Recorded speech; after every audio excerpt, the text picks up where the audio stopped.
İndi yay mövsümüdür. Təbii ki, hamı dənizə gedir, çimərliklərə üz tutur.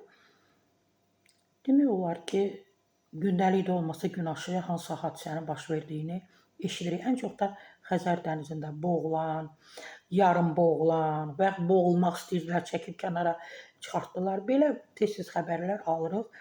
Astarada da bir hadisə baş verib. Astarada dənizdə boğulduğu iddia 5 oftasının hava yolu ilə ölkəni tərk etdiyi məlum olub. Öncə xəbər getdi ki, boğulubdur, tapa bilmirlər. Digər belə məlumatlar verdilər. İndidir ki, ölkəni tərk edib. Dənizdə boğulduğu deyilən şəxs hava yolu ilə ölkəni tərk edib.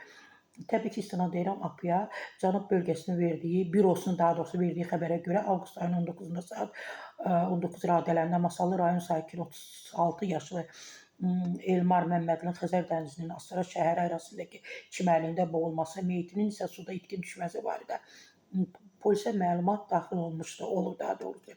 Astara rayon polis şöbəsinin əməkdaşlarına həyata keçirdikləri müvafiq tədbirlərlə həmin şəxsin suda boğulmadığı, avqust ayının 20-sində hava yolu ilə ölkənin hüdudlarını tərk etdiyi müəyyən edilib.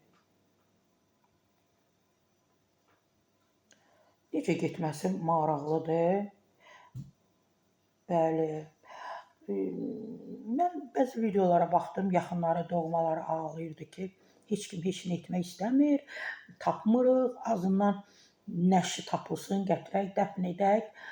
Sonra bax belə bir əsas odur ki, sağ olsun, dənizdə batmasın.